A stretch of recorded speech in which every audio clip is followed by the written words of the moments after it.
어쨌든 또 온라인 예배를 일부는 교회에서 드리고 또 일부는 또 이렇게 각 가정에서 함께 예배를 드리고 있는데 아마 어느 곳에 예배 드리는 간에 하나님께서 임재하셔서 세상에 줄 수 없는 은혜들을 우리의 삶 가운데 아마 줄 줄 믿습니다.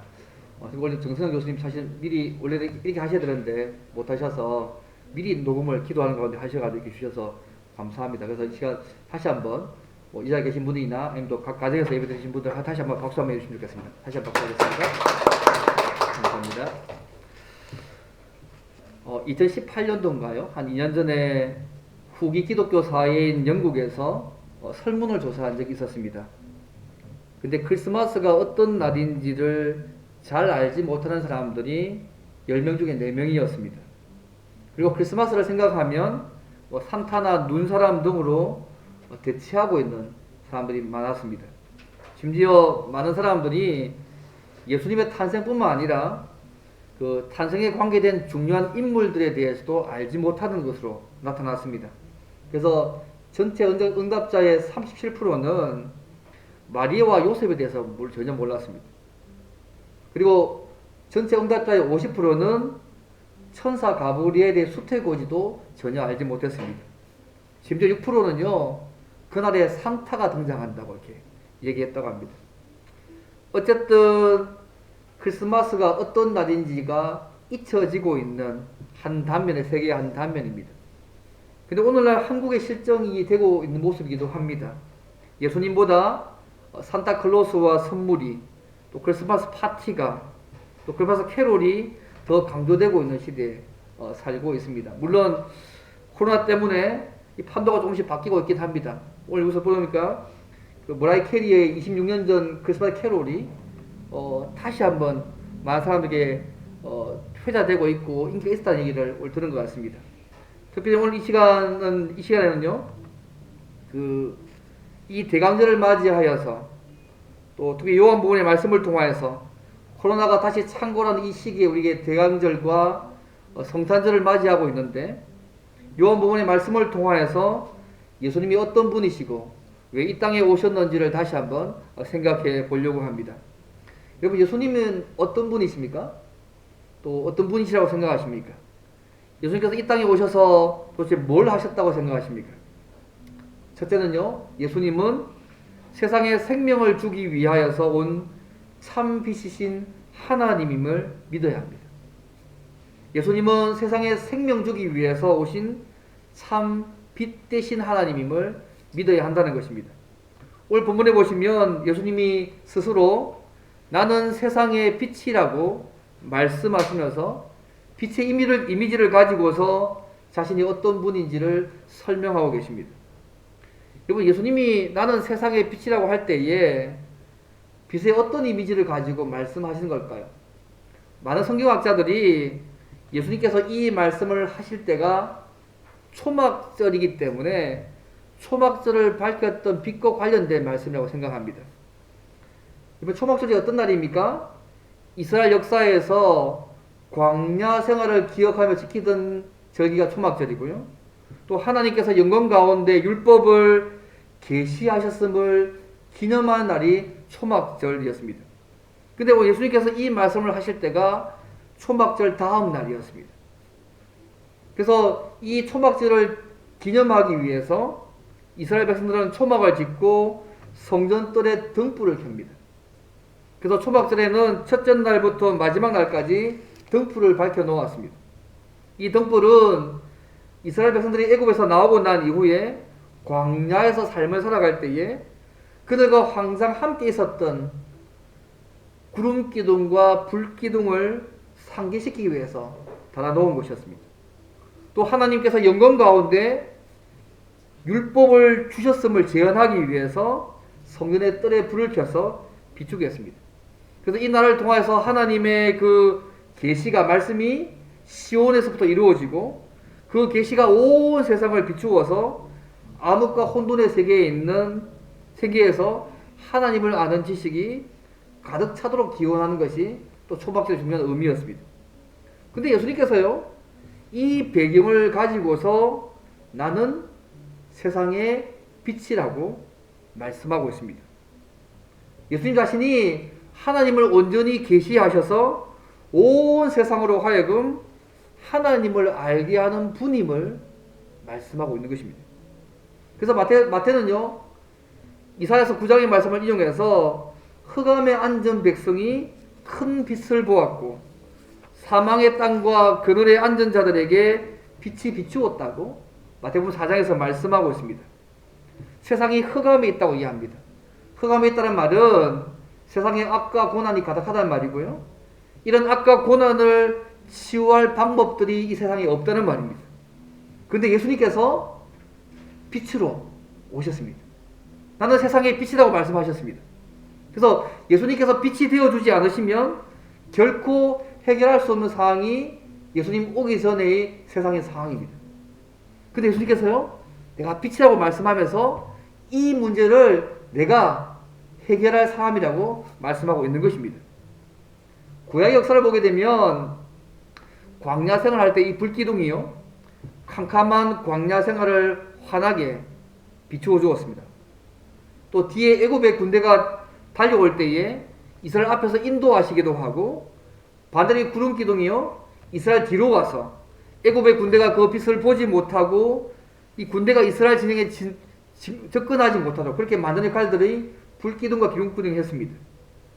실제 이스라엘 역사 가운데 이 불기둥의 역사를 보게 되면 불기둥을 따라가던 이스라엘 백성들은 생명을 얻었습니다.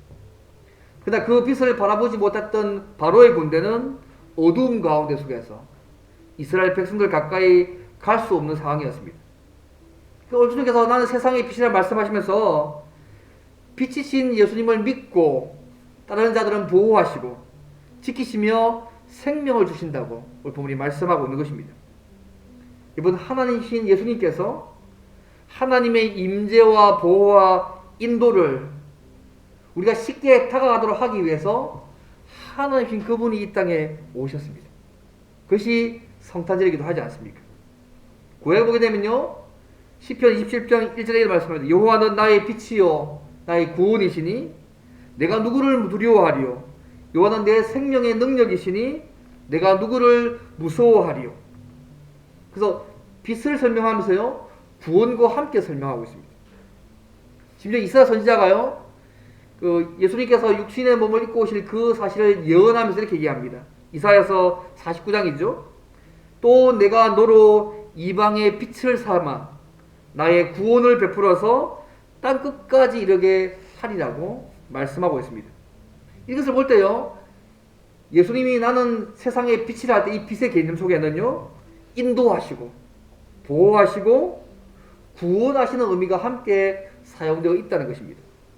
그래서 예수님께서 나는 세상의 빛이다 이렇게 선포하실 때에 이렇게 구약에서 말하는 인도하시는 하나님, 구원하시는 하나님, 보호하신 걸 통해서 생명을 주시는 빛이 되심을 그 당시 사람들에게 설명하신 것입니다. 그리고 이 빛이 어떤 의미가 있는지 더 설명하기를요, 오늘 본문을 보시면 나는 세상의 빛이다 하고 나서요, 그 다음 말에 사실은 헬라 성경에는요, 독특한 한 단어가 있어요. 세미콜론인데요, 그게 뭐냐면 이유를 나타내는 것입니다. 나는 세상의 빛이다. 왜냐하면 나를 따르는 자는 어둠에 다니지 아니하고 생명의 빛을 얻을 것이기 때문이라고 그 말이 담겨져 있습니다. 빛의 성격을 말씀하기를 생명의 빛, 생명을 얻게 하는 빛이라는 얘기죠. 그래서 예수님이 나는 세상의 빛이라고 말씀하실 때에 나는 세상에 생명을 주기 위해서 온 참 빛이라고 말씀하고 있는 것입니다. 예수님은 빛이다. 이 말은요, 나는 세상에 생명을 주기 위해서 온 참 빛이라는 얘기죠. 여러분, 생명이 뭘까요? 성경은 생명을 이렇게 얘기합니다. 요한복음 17장에 영생은 곧 유일하신 참 하나님과 그의 보내신 자 예수 그리스도를 아는 것. 이게 생명입니다. 영생이 뭐냐면 영원한 생명이잖아요. 하나님과 예수 그리스도를 아는 것. 머리로 아는 것이 아니라 실제로 그분을 만나고 교제해서 실제로 알고 누려간 것이 생명이라고. 이 생명이 영원한 것이 영생입니다. 근데 우리가 빛 대신 예수님을 믿게 되어지면 이제는 하나님과 교제해서 이제는 이 생명의 삶들을 살아갈 수 있음을 주님이 말씀하고 있는 것입니다. 이 땅에서도요. 또 주님이 제대마에 오시면 완벽하게 그 하나님과의 교제를 누리게 될 것들을 말씀하고 있습니다. 그래서 예수님은 우리에게 이 생명, 하나님과 실제로 교제에서 누리는 이 생명을 주시기 위해서 이 땅에 오신 참 빛이신 하나님이십니다. 영국에 가면요, 런던의 세인트폴 성당에 가면 인상적인 성화가 하나 있습니다. 윌리엄 홀만 헌트가 쓴 그림인데요. 성경 말씀을 기초로 해서 이분이 세상의 빛이라는 작품을 그렸습니다. 그 성화에 보게 되면 예수님께서 아마 이름 보셨을 겁니다. 굳게 닫힌 문 밖에서 한 손으로는 등불을 들고 다른 손으로는 계속 문을 두드리시는 모습이 그 성화에 그려져 있습니다. 아마 이름 보셨을 겁니다. 주님께서 여러 가지 모양으로 인간의 마음을 뚫으십니다. 때로는 우리 양심을 통해서, 때로는 우리 이성을 통하여서, 때로는 우리의 경험을 통하여서, 때로는 슬픔과 기쁨의 그런 상황을 통하여서, 때로는 친구의 고민을 통하여서, 때로는 책이나 방송을 통하여서 하나님께서 우리의 심령의 마음에 우리가 회개하고 우리의 마음을 열어서 주님을 받아들이려 계속 뚫고 계십니다. 그런데요, 하루는 이 성화를 감상하는 이 한 사람이요, 그린 이 윌리엄 홀만 헌트에 가서 말합니다. 화가님, 뭔가 이 그림에 빠진 게 있는 것 같다고. 아니, 그림을 자세히 보니까 문은 있는데 문에 손잡이가 없다고.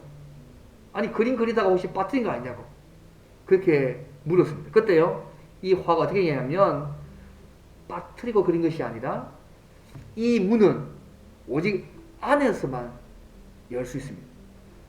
예수님께서 주시는 그 빛을 갈망하는 사람만이 집문을 열고 예수님을 받아들일 때에 비로소 그 집안을 빛으로 가득 채울 수 있다고 그렇게 얘기했다고 합니다. 이 그림이 말하던요, 예수님은 세상에 생명을 주시기 위해서 오신 참빛으로 오신 분이십니다.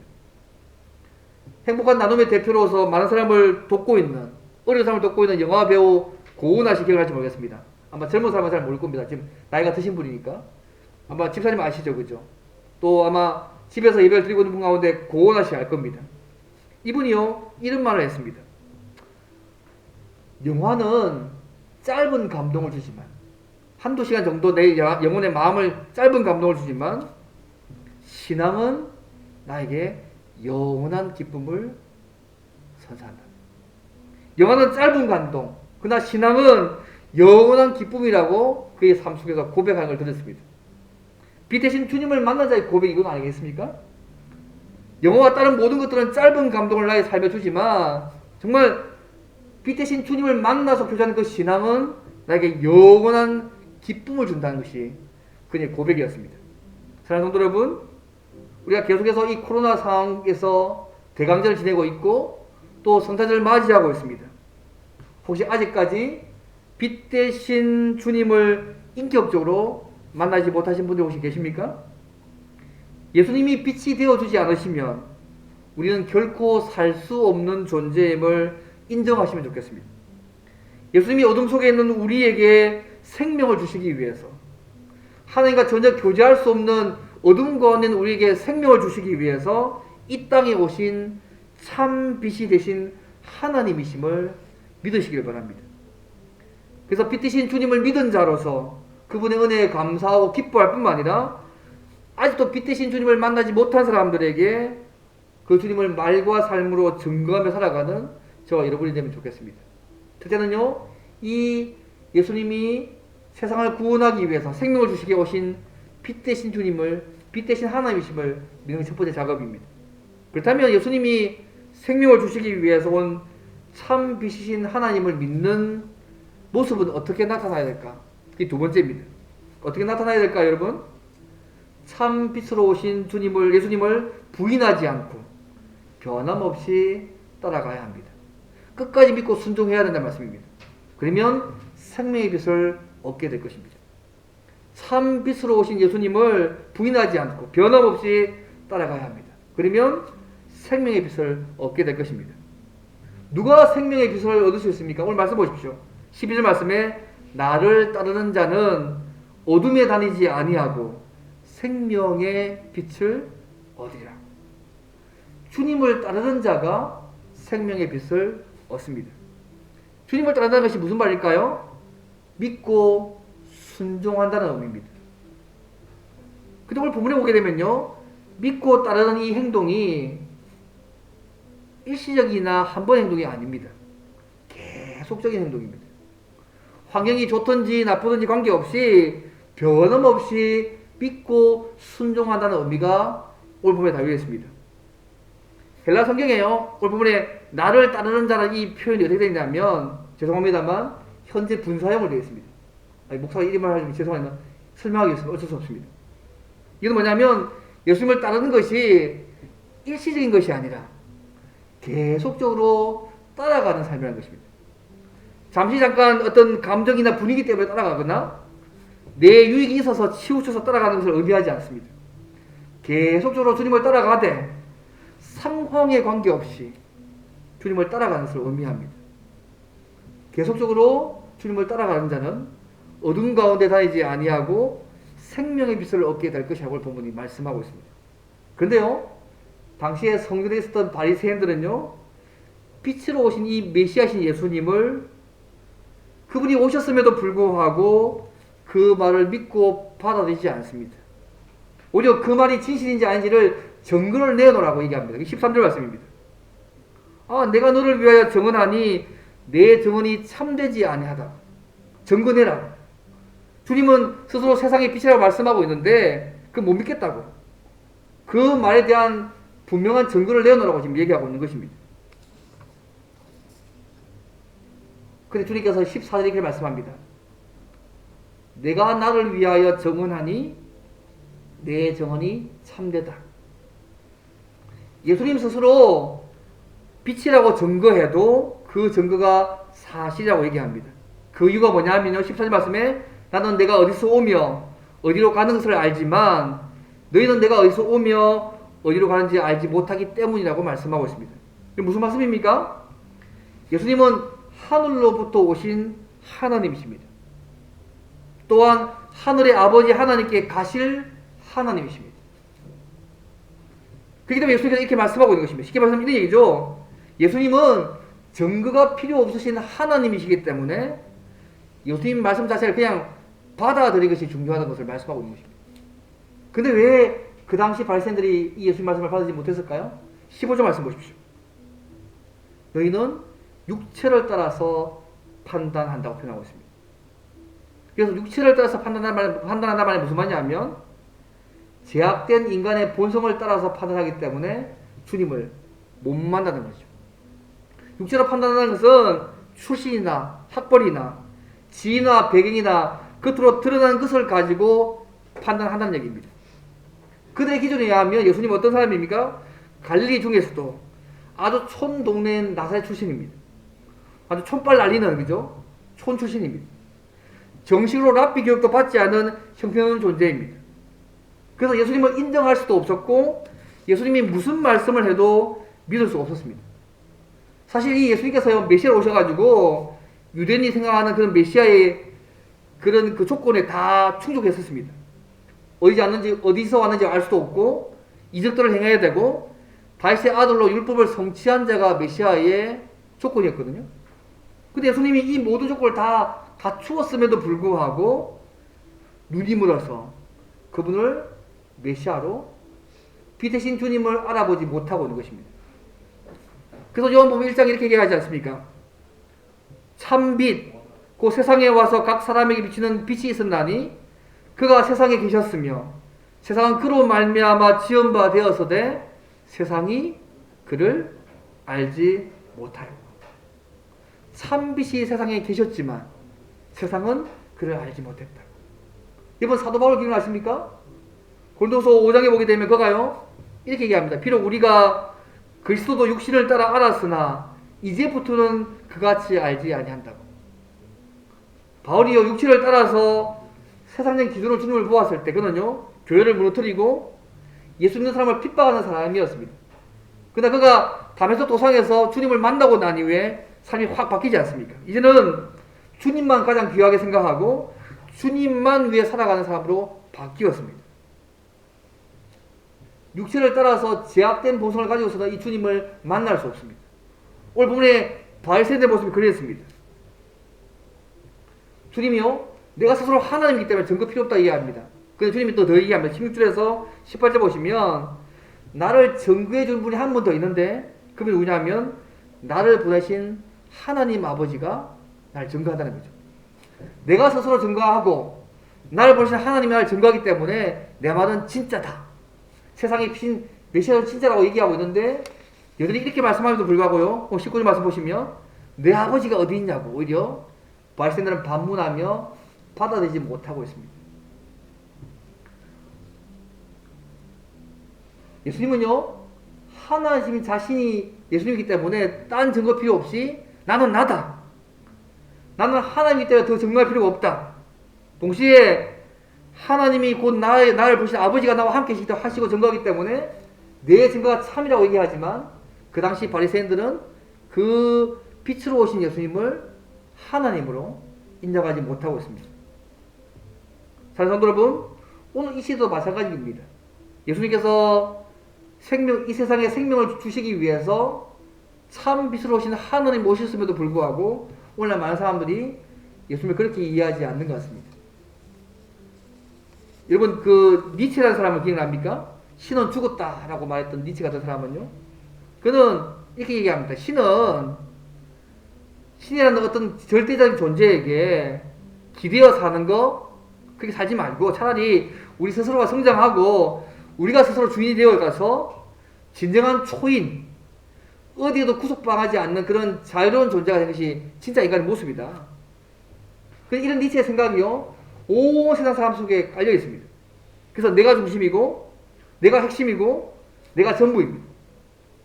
근데 이 니체가요, 기독교에 대해서 비판하면서 우리가 다 하나님으로부터 벗어나야 되고 진정한 자유로운 존재가 되었다고 얘기했지만요, 그의 말년은요 자유롭지 못했습니다. 정신에 이상이 생겨가지고요 하루 종일 알 수 없는 말을 반복했고요, 죽기 직전에는 죽음이 끝이라는 자기의 생각이 틀렸음을 깨닫고 두려워했다고 합니다. 그리고 오늘 많은 사람들이 니체의 말처럼 자신이 주인이 되어서 자신의 어둠과 죽음의 문제를 해결하려고 합니다. 어떤 사람은 돈을 많이 벌고 안정적인 직업을 가지고 또 다양한 것들을 추구하고 믿으면 이 문제가 해결된다고 생각합니다.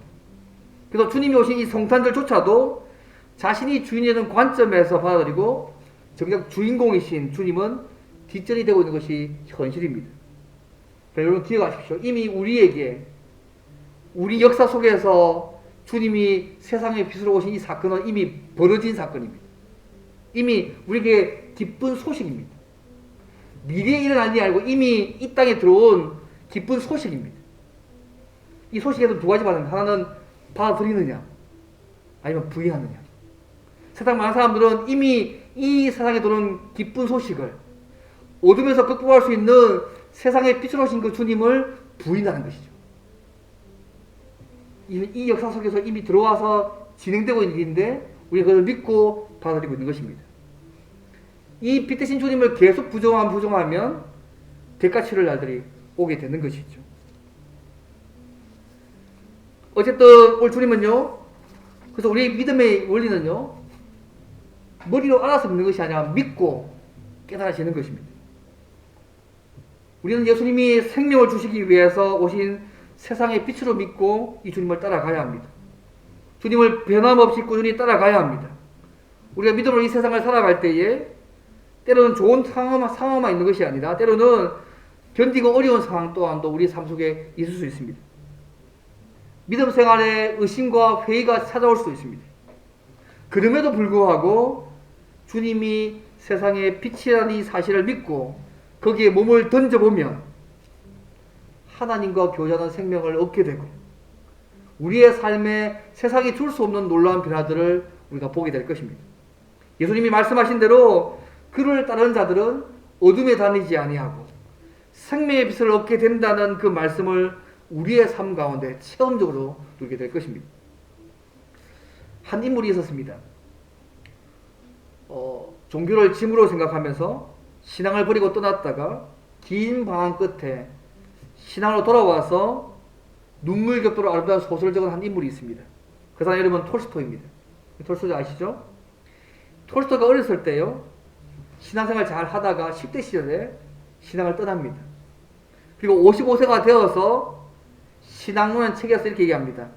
나는 지나간 55년을 살아오는 동안에 15년간의 소년기를 제외하고는 안식을 경험하지 못했다. 안식을 알지 못하고 살아왔다는 얘기죠. 그가 18살 때요, 친구가 찾아옵니다. 아니, 하나님이 인간을 만든 것이 아니라 사람이 하나님을 만들었다고 자기가 설득했습니다. 그래서 이 톨스토이가요, 그 말이 진리라고 생각하고 기독교를 떠나기로 결심합니다. 그래서 기독교를 포기하는 것이 자유를 얻는 길이라고 생각했습니다. 심지어 그 기독교를 속박이라고, 나를 얽어매는 속박이라고 생각했습니다. 그래서 떠났습니다. 그 나이가 55세가 되어서 이제 내가 버린 어머니의 품 같은 신앙의 품으로 그가 다시 돌아왔습니다. 이제 종교로 돌아온 것이 아니고요, 예수 그리스도에게로 돌아왔습니다. 교회 안에 있었지만 그가 주님을 만나지 못했다가 그가 이제 돌아오고 나서는 진짜 주님을 만나고 돌아온 것입니다. 그래서 나는 예수 안에서 참된 안식을 발견했다고 고백했습니다. 주님을 짐으로 생각했다가 떠났다가 빛 대신 주님을 만나고 나서 진짜 안식을 갖게 된 그 이야기입니다. 사랑하는 성도 여러분, 빛으로 오신 이 예수님을 부정하거나 부인하지 않고 상황에 관계없이 변함없이 참 빛 대신 주님을 따라가시는 저와 여러분 되면 좋겠습니다. 오늘 말씀처럼 예수님을 세상의 빛으로 오신 분으로 믿고 순종하면 과거의 믿음의 선배들이 경험했던, 수많은 교회사에서 경험했던 수많은 믿음의 선배들처럼 하나님께서 그 얼굴을 우리에게 보여주시고 능력을 나타내신 것을 우리의 삶 가운데 경험하게 될 것입니다. 이런 놀라운 은혜를 날마다 누리는 저와 여러분 되기를 주님을 바랍니다. 마지막 세 번째로요, 그러면 예수님이 세상의 빛 되심을 믿고 따라가는 우리는 이 땅에서 어떻게 살아가야 될까요? 마지막 세 번째입니다. 생명의 빛을 받은 자로서 성령 충만함을 받아서 세상의 빛으로 살아가야 합니다. 예수님께서 세상의 빛이 되시지만 그를 믿고 따르는 우리들도 세상의 빛이 될 수 있고 또한 되어야 합니다. 이번 마태복음 5장 14절의 말씀 있잖아요. 너희는 세상의 빛이라. 그리고 16절에 이같이 너희 빛이 사람 앞에 비추게 하여서 그들로 너희 착한 행실을 보고 하늘에 계신 너희 아버지께 영광을 돌리게 하라. 예수님만이 세상의 빛이 아니라 예수 믿는 우리가 세상의 빛이라고 말씀하고 있습니다. 우리가 세상의 빛으로 오신 예수님을 믿을 때에 하나님과 교제해서 생명을 누리고요, 그가 교제하는 가운데 모든 면에서 바뀌어지고 달라진 우리의 모습을 통하여서 세상의 빛이 될 수 있다는 말씀입니다. 우리가 빛 대신 주님을 믿음으로 우리 안에 살고 계신 주님께서 우리를 계속 변화시키고 힘주시고 능력을 주셔서 세상을 구원하는 빛의 삶을 살 수 있도록 만들어 가시는 것입니다. 그래서 예배도 5장 이렇게 말씀합니다. 8장 보면 너희는 전에는 어둠이었더니 이제는 주 안에서 빛이라. 빛의 자녀들처럼 행함이라. 빛의 열매는 모든 착함과 의로움과 진실함에 있느니라고 말씀합니다. 전에는 어두움이었는데 이제는 주 안에서 빛입니다. 그래서 우리는 빛의 자녀들처럼 살아가야 합니다.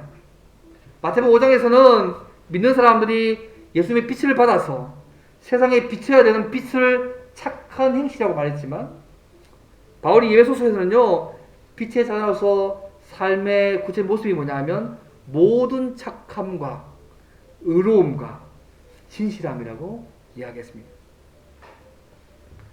한 가지 이야기하고 말씀을 마치려고 합니다.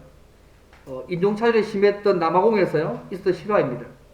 당시에는 흑인과 백인이 따로 예배를 드렸습니다. 그래서 성시온 교회라는 흑인 교회가 하나 있었는데, 이 고난 주간을 맞아서 성만찬에 앞서서요 소위 세독식을 하게 됐습니다. 세독식이 뭔지 알죠? 발을 씻겨주는 것이 세독식입니다.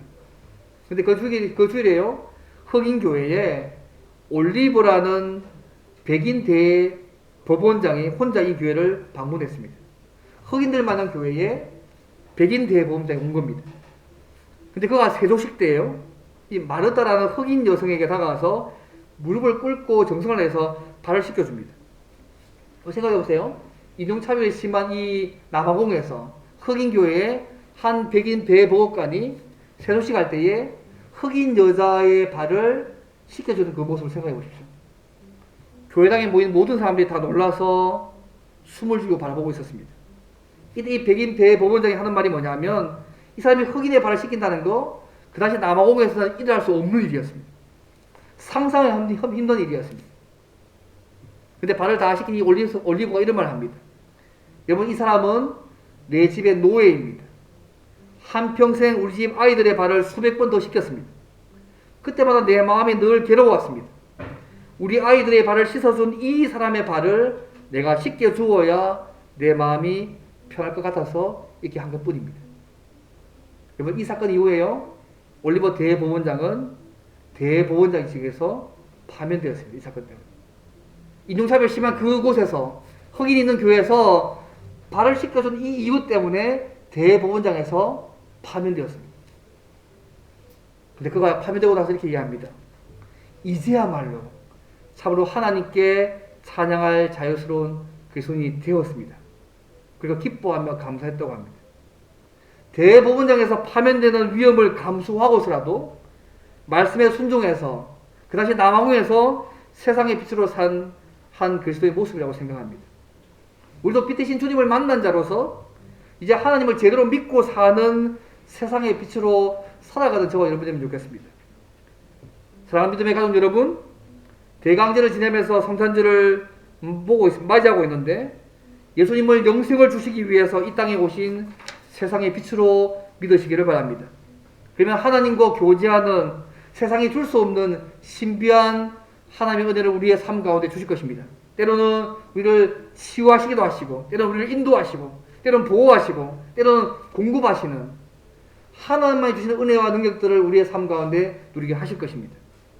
더 나아가서 우리가요, 주님이 세상의 빛이듯이 우리들도 세상의 빛으로서 성령께서 도와주시면 이 세상을 구원하는 일들을 우리가 감당할 수 있습니다. 그래서 빛 대신 주님을 부인하지 않고 주님을 변함없이 믿고 따라감으로 이런 놀라운 생명의 빛을 우리의 삶 가운데 누리시기를 바랍니다. 코로나19가 다시 창궐하는 이 시기에 우리가 대강절과 성탄절을 맞이하고 있는데 이 시기에 생명의 빛 대신 주님을 만나지 못해서 아직까지 어둠에서 고통당하는 사람들에게, 자신의 어둠에 있는 줄 알지 못하는 그 사람들에게 이 주님을 말과 삶으로 증거하는 대강절이 되기를 바랍니다. 특히 주님께서 우리를 부유케 하기 위해서 낮아지신 것처럼 다른 사람을 영육간에 부유하게 하기 위해서 스스로 낮아지는 삶들을 살아가기를 바랍니다.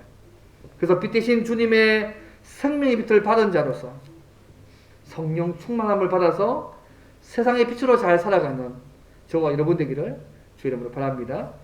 오늘 말씀을 생각하면서 함께 기도하면 좋겠습니다. 하나님,